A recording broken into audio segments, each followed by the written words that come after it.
Welcome to Dad Gives Advice. My name is Orestes, and in this video I'd like to go into a new series of videos where I talk about important books that I think everyone should read. And this kind of ties into the whole theme of my channel, which is things I wish I'd learned when I was a lot younger. These are books that I wish I'd read when I was a lot younger. And the first one I want to cover in the series is called Guns, Germs, and Steel by Jared Diamond. I think this book is really, really important. It should be read by just about every human on the planet so that we can really understand how it is that the world got to be the way that it is today. All right, so I'll just talk about the overview of the book and give you some sort of highlights. Hopefully in the next few minutes I'll convince you how important a book this is and that you should read it when you're in your younger years. I'll call it GGS for short because Guns, Germs, and Steel is kind of a mouthful to say over and over again. The book is now over 20 years old, so some people look at that and say, oh gosh, it's 20 years old, it's got to be outdated by now. Things have changed, we've moved on, but it does cover a history and a lot of the prehistory of the world prior to 1492 and the important events of 1492 when Europeans crossed the Atlantic into the Americas.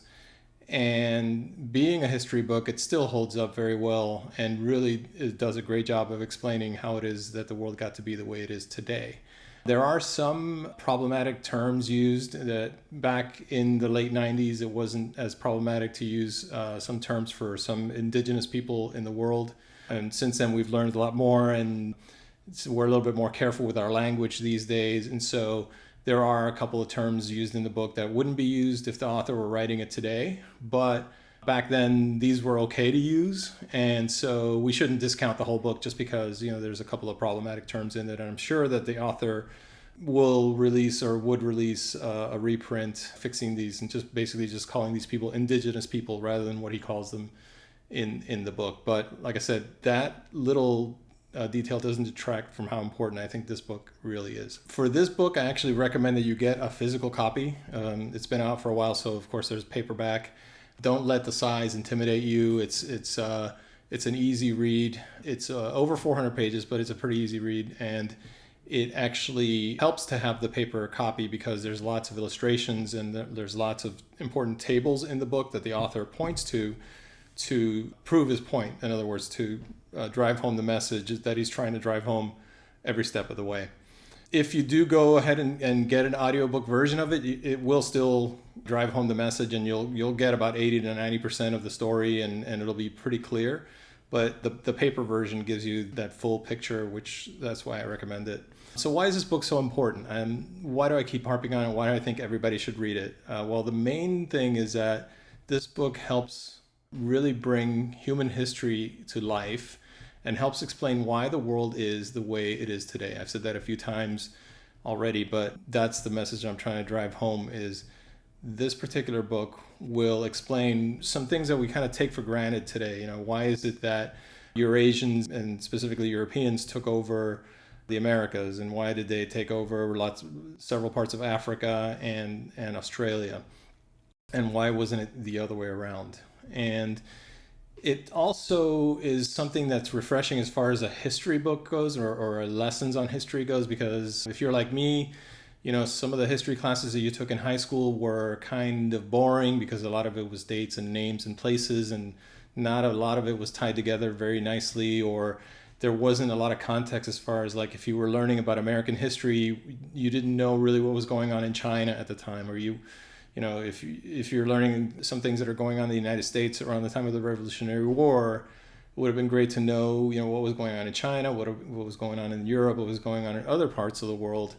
And this book kind of helps with that. It really gives you the big picture of how civilizations developed across the world on all the different continents and how we got here from there. Some college classes on history are, of course, better than the ones you take in high school. And if you're a history major, you probably know a lot of the stuff already that this book contains.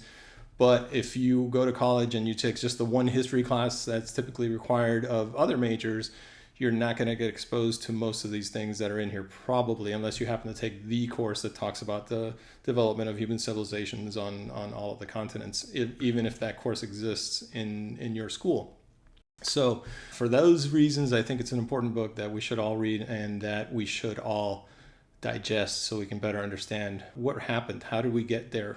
How do we get here from there? In GGS, Diamond takes on the task again of explaining how the world ended up the way it is, and how and at the same time dispelling European racist theories about why the world got to be the way it is because white Europeans are superior to natives and indigenous peoples in other parts of the world that they conquered.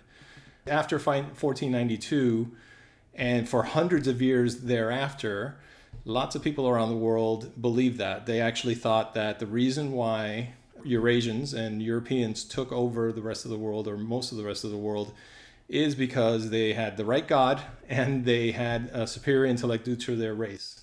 And that persisted for a very long time. That racist theory persisted for a very long time. And even to this day, there is lots of racists out there that believe this nonsense that white people are superior, and look at the evidence around you to justify that belief.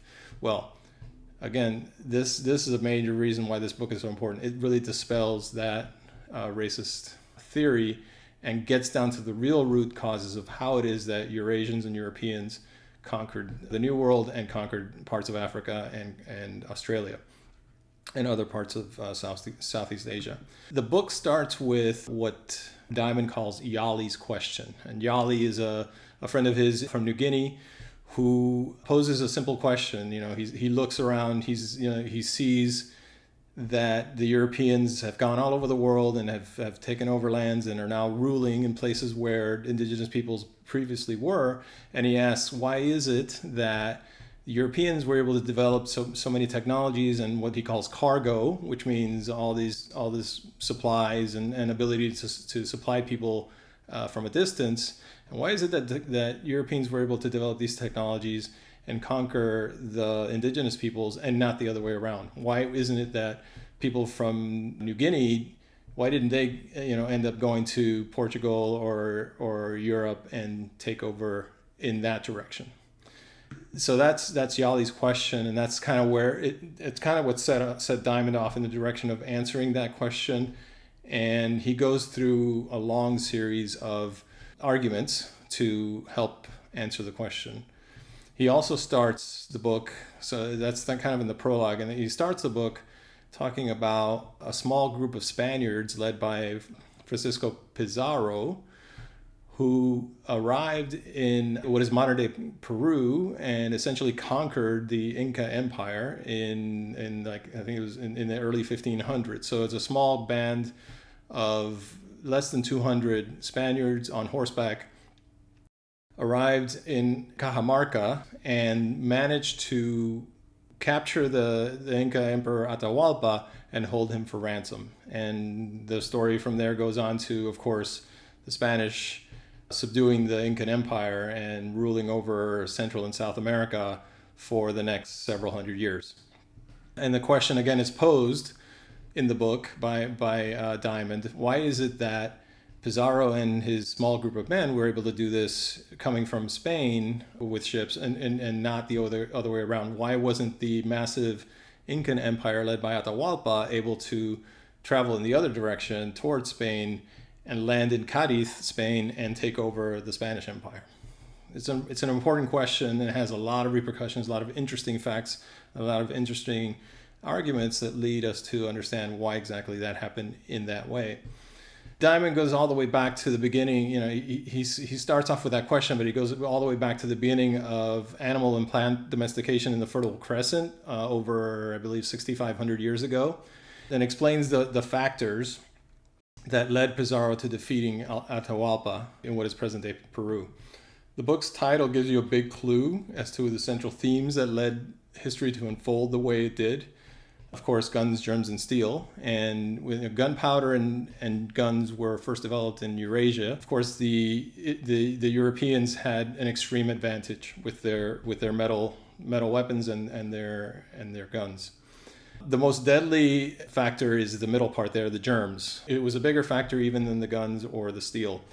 The germs that the Eurasians brought into the New World and into other parts of the world included diseases like smallpox, tuberculosis, anthrax, and many others.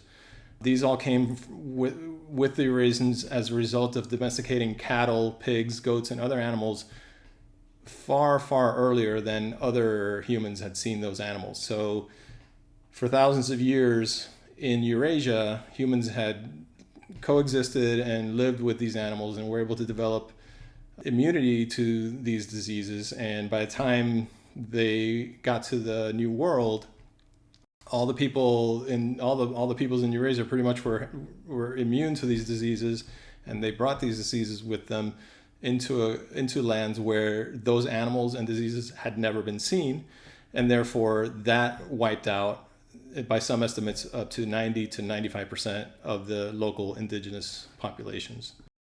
And then finally, of course, the story of steel is that, and it broadens out to the story of technology as well, that relates to Eurasians acquiring steel swords and weapons before anyone else who had softer metals like bronze in the Inca Empire and other empires of the Americas.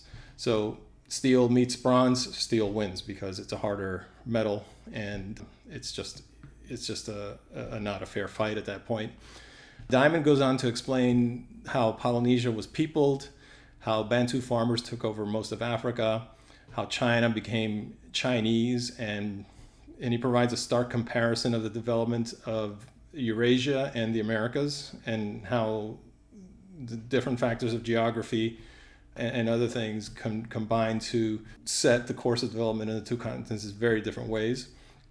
And the most important impact, again, of the book is how it dispels these racist theories about supposed superiority of white Europeans. That's why I think everyone should read it. It explains that the Eurasian dominance in the world was not a result of superior genetics or intellect, but mostly due to the good fortune of Eurasian people finding themselves on a continent with great advantages over all the others. And these advantages were in the types and numbers of domesticatable animals. There were a lot more of them in Eurasia than on other continents, and also plants as well. There's a lot more edible grains and plants, and a lot more domesticatable plants available for starting the development of food production in Eurasia than in other parts of the world.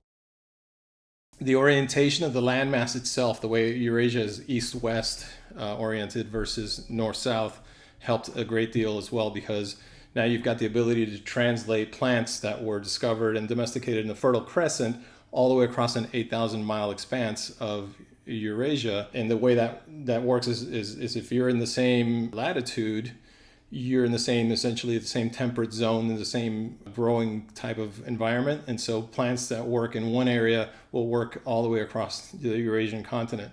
This is not the same case in continents like North and South America, where plants just don't, you have more of a north-south orientation, and plants that grow in temperate latitudes will not grow in colder climates and will not grow in more tropical climates. So again, just the fact of the land masses being distributed the way they are gives the Eurasians a huge head start in that aspect. And the last thing he stresses is, of course, that in Eurasia there was a lot more people. There was a lot more densely populated areas, and that led to more competition, and it led to more inventors. It led to more people inventing new things and new technologies like steel and like many other technologies. And that allowed, and the proximity and again, that east-west expanse allowed for easy diffusion of these ideas across boundaries of different groups that were around for the thousands of years since the Fertile Crescent period. And that also encouraged a lot of competition across these different groups in Eurasia. So if you didn't keep up, if you didn't adopt the latest technology, you were overrun by other tribes and other bands and other groups that did adopt the latest technology. So there was a lot of it was a cutthroat kind of environment, which didn't exist in other parts of the world. And he goes into talking about that in great detail. So again, Guns, Germs, and Steel, a great book. I think everyone should read it, and I think everyone should read it early in life, like in high school or college, so you can better understand how the world got to be the way it is, and help dispel some of these racist ideas about white Europeans being superior. It's not about the race. There's he goes on to he goes in there and stresses that there's lots of smart people all over the world of all different races. They just didn't have the same advantages that they had in Eurasia, where they had an inherited package of crops, animals, and technology that just was not available in other parts of the world. So anyway, hope that gets you excited and piques your interest about reading Guns, Germs, and Steel. If you do, let me know what you think. Let me know if you have any questions. And if you have any other book topics, any other books you think every human should read, let me know, and we'll talk about it. Thanks.